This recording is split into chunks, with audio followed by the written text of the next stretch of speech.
Magtatanong kayo, mga kababayan, ano? Sasagot ako, ang isasagot ko pananampalataya, hindi pandaraya.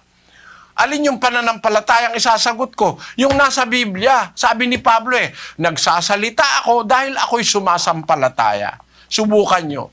Kahit anong itanong nyo, ang isasagot ko sa inyo, yung pananampalatayang nakasulat sa Biblia.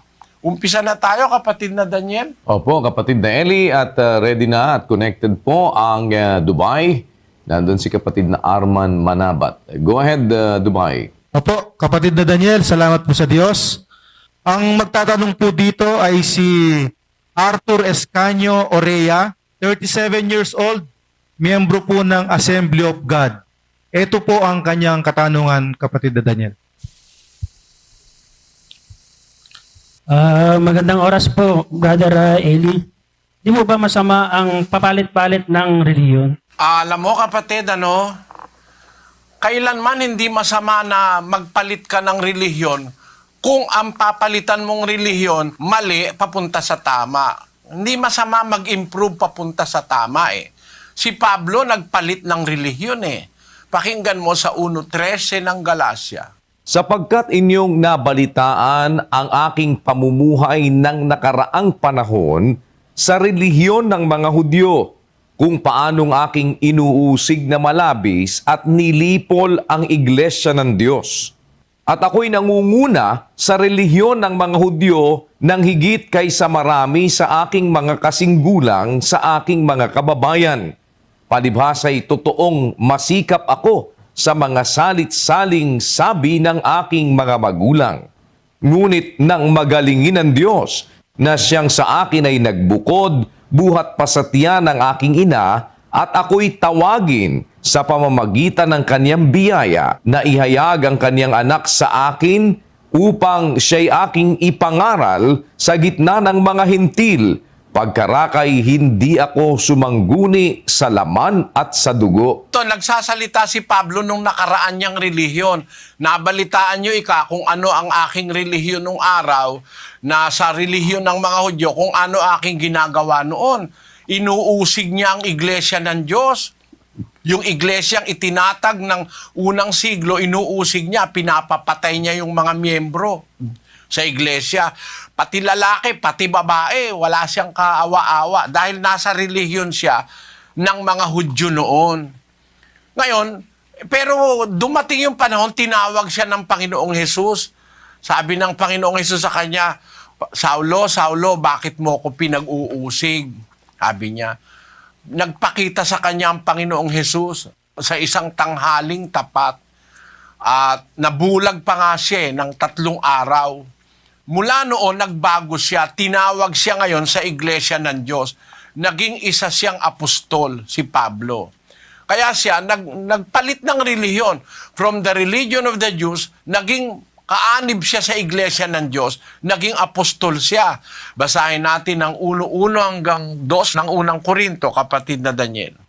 Si Pablo, na tinawag na maging apostol ni Hesukristo sa pamamagitan ng kalooban ng Diyos, at si Sostenes na ating kapatid, sa iglesia ng Diyos na nasa Korinto, sa makatwid bagay sa mga pinapaging banal kay Kristo Jesus, na tinawag na mga banal. Kita mo, kapatid, si Pablo ay tinawag maging apostol, nagtuturo siya ngayon sa iglesia ng Diyos na nasa Korinto. Kita mo, naging tagapagturo pa siya at apostol sa iglesia ng Diyos. Dati, nasa relihiyon siya ng mga Hudyo. Nagpalit siya ng relihiyon.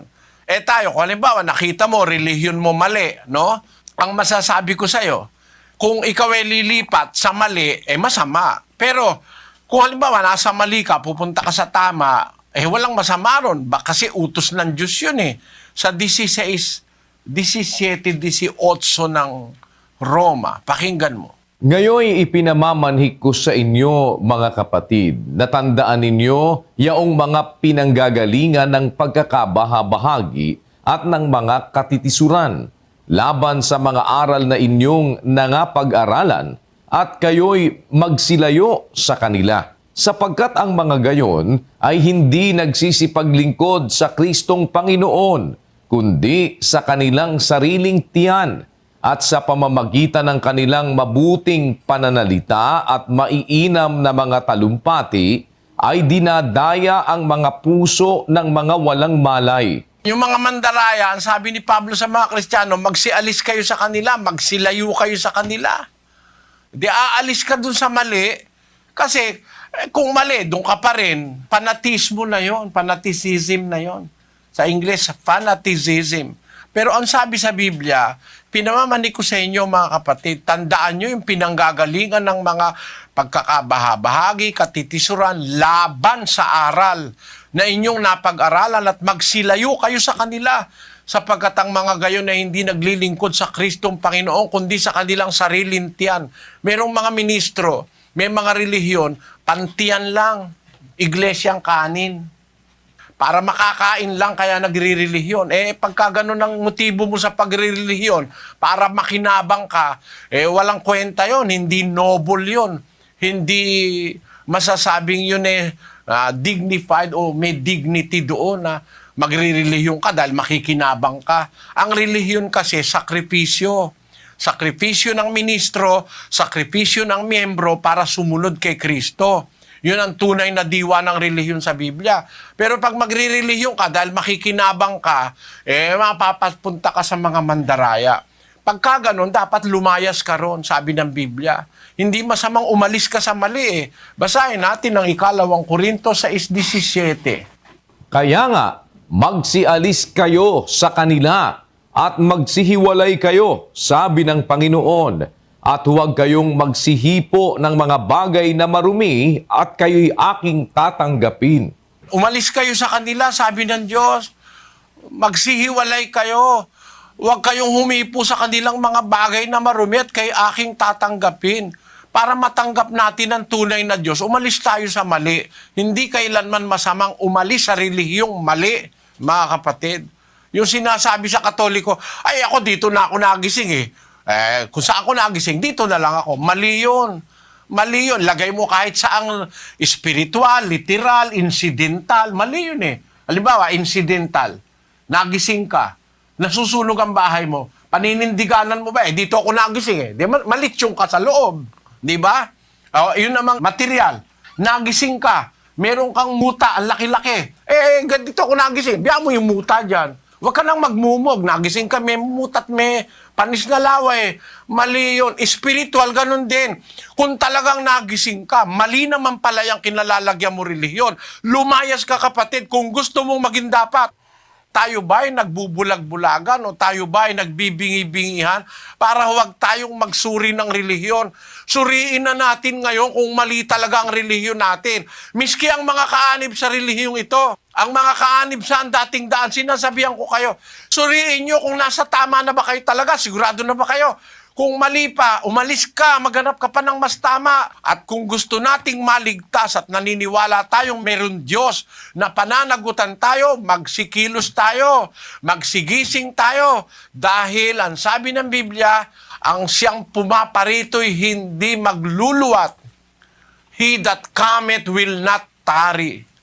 Dadating siya. Kaya ngayon pa, maghanda na tayo mga kababayan. Kasi maraming tao, kontento na sa relihiyon nila Basta may relihiyon, kahit mali, hindi ganun. Hindi ganun. Dapat sa relihiyon, ang kaluluwa pinag-uusapan, siguraduhin mo, yung kinalalagyan mo. Kung hindi, lumayas ka, umalis ka dyan.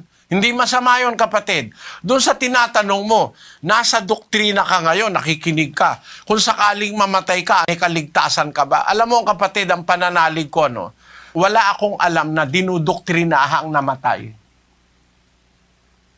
sa kasaysayan ng samahang ito. Kasi nasa Biblia yun Sa Apokalipsis, Kapitulo 22, ganito ang ating mababasa. 22:11.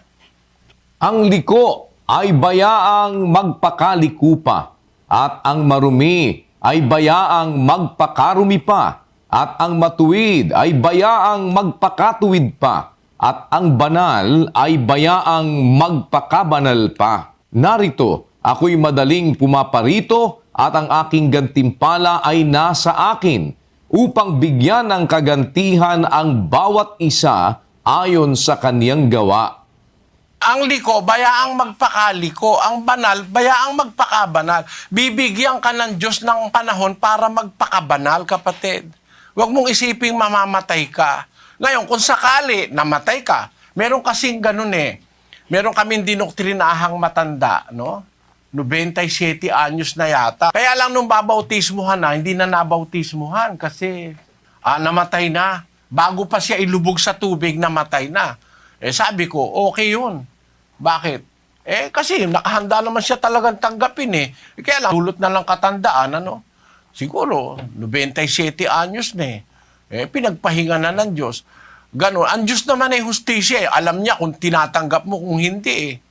Halimbawa, hindi ka patapos ng doktrina, namatay ka, kapatid, kung nasa puso mo talaga at sumasampalataya ka, may konsiderasyon ng Diyos. Sa paghuhukom kasi, merong gagamitin ng Diyos na awa. Basahin natin ang 2:13 ng Santiago. Sapagkat ang paghuhukom ay walang awa doon sa hindi nagpakita ng awa. Ang awa ay lumuluwalhati laban sa paghuhukom. Paghukom walang awa, dun sa mga hindi nagpakita ng awa. Pero kung sa buhay mo, nakapagpakita ka ng awa sa mga tao, ang awa ay lumuluwalhati sa paghukom. Kakaawaan ka rin ng Diyos. Kaya yung awa, mahalaga yung awa sa tao, yung marunong maawa sa kapwa. Malaking puhunan yun eh. Kaya kung halimbawa, nagpapadoktrina ka, kapatid, naawa ang Diyos sa'yo. Hindi ka niya kukuhanin basta. Iingatan ka niya hanggang maintindihan mo yung aral. Para matanggap mo o kaya itakwil mo kung ayaw mo. Doon ka mapapahamak. Pero huwag kang mag-alala, kapatid, naniniwala ako matatapos mo yung doktrina para makapag-desisyon ka kung tatanggapin mo o hindi. At samahan ka nawa ng Panginoon. Brother Eli, maraming salamat po sa pagpapaliwanag. Salamat sa Diyos.